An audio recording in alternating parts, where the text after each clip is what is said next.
The world is not governed by laws, treaties, or the fragile sentiments of international diplomats. It is governed by the cold, hard reality of power. At the center of this power sits the most consequential office on the planet, the American presidency. But today, the greatest threat to American primacy is not coming from the mountains of Iran or the steppes of Eurasia. It is coming from within the very halls of Washington, D.C., where a strategic sabotage is underway. When President Donald Trump signaled the potential for total kinetic erasure against the Iranian regime, he wasn't just venting. He was reestablishing the only language a revolutionary theocracy understands, the credible threat of absolute destruction. Yet, instead of standing behind the commander-in-chief to project a unified front of overwhelming force, the domestic opposition has chosen to fracture the American shield. By invoking the 25th Amendment and brandishing the weapon of impeachment, they are not protecting democracy. They are dismantling the American deterrent. They are telling Tehran, Beijing, and Moscow that the American president is a king without a sword. This is the story of how a domestic power struggle is inviting a global catastrophe. To understand why the Democrats have suddenly grown bolder in their push to remove Trump, you must first understand the geography of the threat. Iran is not a small island. It is a fortress nation of 91 million people, guarded by the Zagros Mountains and sitting atop the most critical maritime choke point on Earth, the Strait of Hormuz. For decades, the American establishment has played a game of managed decline in the Middle East. They allowed Iran to build a Shia crescent, a land bridge of influence stretching from Tehran to the Mediterranean. They watched as Iranian-backed proxies turned the Red Sea into a shooting gallery. This was the result of a restrained foreign policy that prioritized stability over victory. Donald Trump recognized that this status quo was a slow-motion defeat for the United States. His threat to wipe out the Iranian regime's strategic depth was an attempt to reset the balance of power overnight.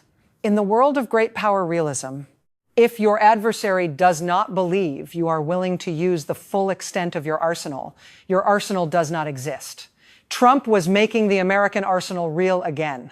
But the reaction in Washington was not one of strategic alignment. It was a calculated insurrection by the permanent bureaucracy. The mention of the 25th Amendment is the ultimate red line in American politics. It is a mechanism designed for a president who is physically or mentally incapacitated, yet it is being repurposed as a political decapitation strike. Why?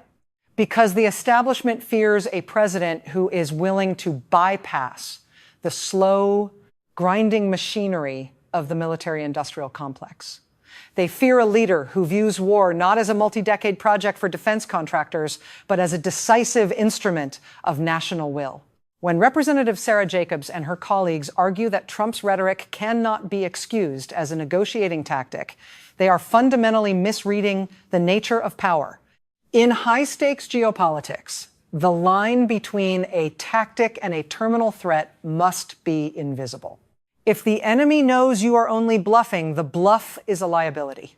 By publicly questioning the president's mental fitness to command, the Democrats have effectively told Iran that the American chain of command is broken. Look at the map and look at the timing.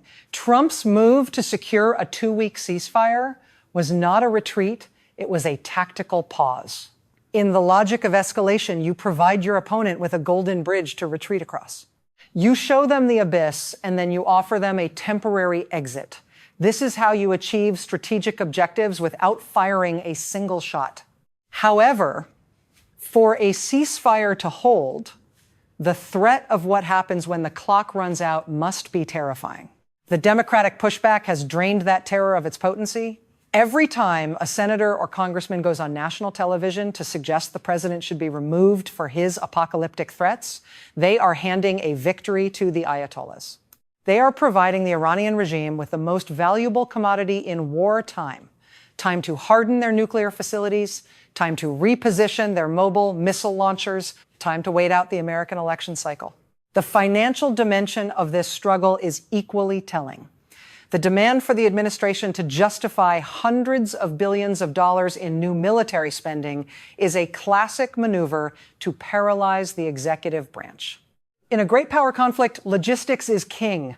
To credibly threaten a nation like Iran, the United States must demonstrate the capacity for sustained high-intensity operations. This requires the prepositioning of assets, the surge of carrier strike groups, and the mobilization of the defense industrial base. By turning the defense budget into a political hostage, the opposition is ensuring that the U.S. military remains a paper tiger in the eyes of its most sophisticated rivals. They are demanding a cost-benefit analysis for survival, a logic that has no place when the security of the homeland is at stake. The reality of power is that it is expensive, and those who complain about the cost of deterrence are the ones who will eventually pay the price of defeat.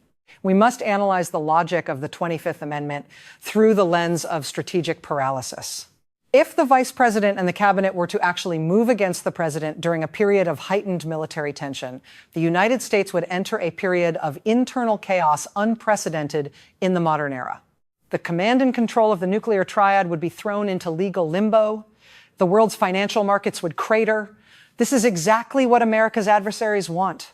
Russia and China are not cheering for Trump. They are cheering for the civil war within the American government. They are watching a superpower self-immolate over a disagreement on how to handle a middle-tier regional power. The irony is that by trying to save the world from a potential war, the Democrats are making a much larger, much more destructive war almost inevitable. Weakness is provocative. A president who is seen as being under house arrest by his own legislature is an invitation for every revisionist power to strike. The strategic depth of the United States has always been its ability to project a singular, unshakable resolve. This is what won the Cold War. The Soviets knew that if they crossed the line, there would be no debate in Congress that could stop the response. Today, that resolve is being shredded. The Democrats are practicing a form of lawfare that is being exported to the battlefield. They want to subject the commander-in-chief to a committee of oversight for every tactical decision. This is not how great powers survive. This is how empires crumble. The apocalyptic threat Trump issued was a calculated use of the madman theory, the idea that an adversary must believe you are capable of anything.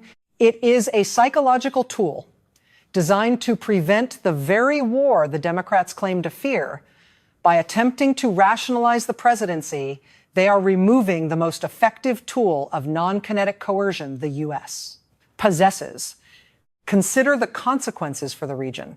The Middle East is a theater that respects strength and reacts violently to perceived fragility.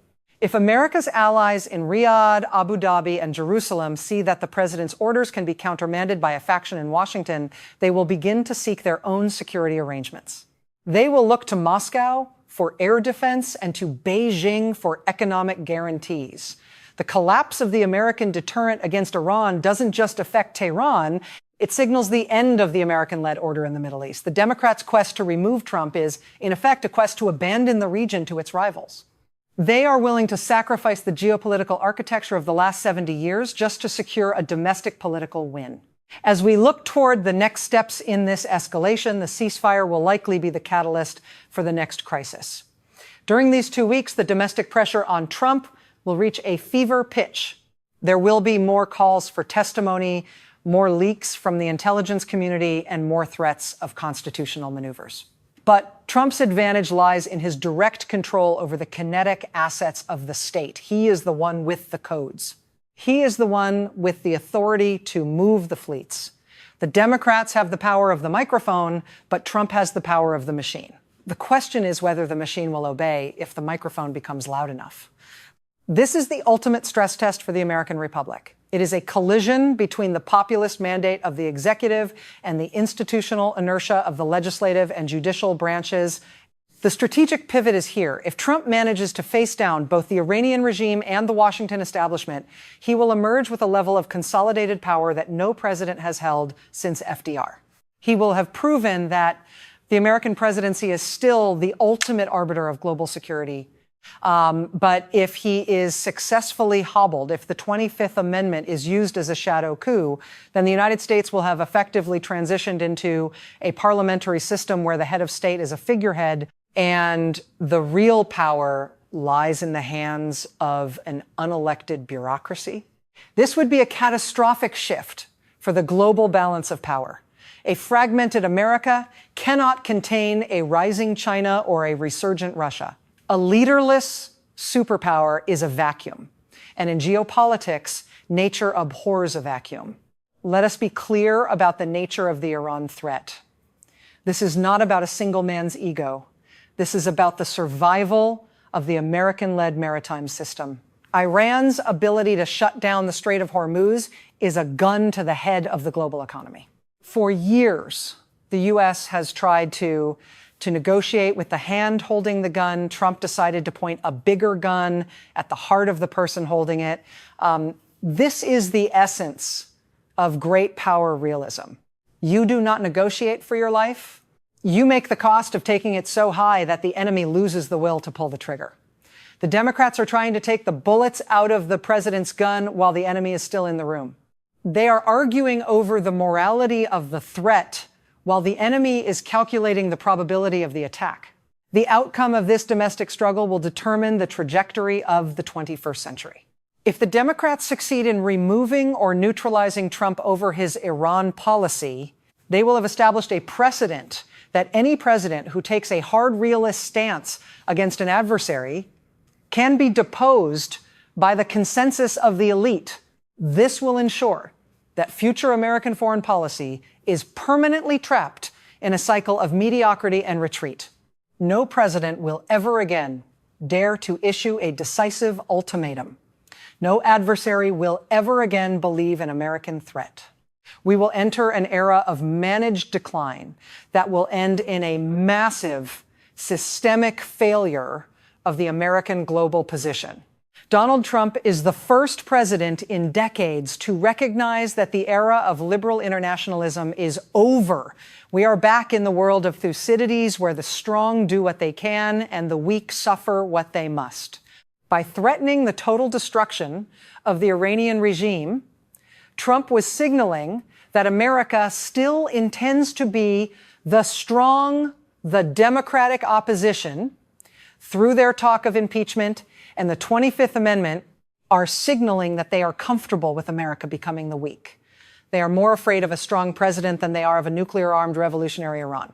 This is a fundamental misalignment of national interest. In the final analysis, the battle over Trump's removal is a battle over the soul of American power. Is the United States a sovereign nation-state capable of decisive action to protect its interests? Or is it a sprawling, dysfunctional bureaucracy that is incapable of even defending its own deterrent? The 91 million people of Iran, the millions more in the surrounding region, and the billions who rely on American guaranteed stability are all waiting for the answer. The ceasefire is ticking down. The carriers are in position, the missiles are fueled. But the most dangerous weapon in this conflict is not a Tomahawk or a Fateh 110. It is the pens of the politicians in Washington who are trying to rewrite the rules of war in the middle of a battlefield. The logic of escalation demands a winner. You cannot have two masters in a time of war. Either the president is the commander-in-chief or he is a prisoner of the Doi capital. If the chain of command is not restored, and if the president's ability to project credible force is not vindicated, then the apocalyptic threat will not be directed at Iran. It will be the epitaph of the American century. The world is watching the fracture. And in the cold, hard world of great power politics, once a fracture is seen, the wolves begin to circle. The choice for America is simple. Stand behind the man who holds the sword, or watch as the sword is broken by those who were supposed to sharpen it. The clock is at 1 minute to midnight. The question is no longer what Iran will do, but what Washington will do to itself. The 25th Amendment was never meant to be a tool for strategic disagreement. Using it in this context is a revolutionary act that shatters the foundation of the unitary executive. It tells every soldier, every sailor, and every airman that their ultimate commander can be switched off like a light bulb by a committee of lawyers and politicians. Imagine being a pilot over the Persian Gulf, knowing that by the time you return to your carrier, the man who gave you your orders might have been deposed. This is how you induce a systemic collapse of military morale.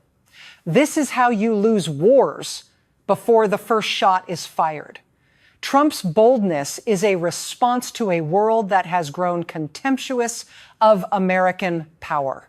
The Democrats' boldness is a response to their own inability to control him. One boldness is aimed at an enemy, the other is aimed at the heart of the American state. As this drama unfolds, we must keep our eyes on the cold metrics of power. Forget the rhetoric about democracy and civilization. Look at the readiness levels. Look at the supply chains. Look at the command structure. If Trump stays, the deterrent holds and Iran likely blinks. If Trump goes, or is even significantly weakened, the deterrent fails and the Middle East will explode in a vacuum of authority. The Democrats think they are stopping a war. In reality, they are removing the only thing that was preventing one. This is the ultimate paradox of realism. To have peace, you must be prepared for total war. And you must be led by someone the world believes is ready to wage it. Without that, you don't have peace. You only have a temporary delay of your own destruction. The 2-week ceasefire is the final warning, not just to Iran, but to the United States itself. Restore the chain of command, or prepare for the consequences of a broken empire. The game of shadows in Washington is over. The reality of power has arrived.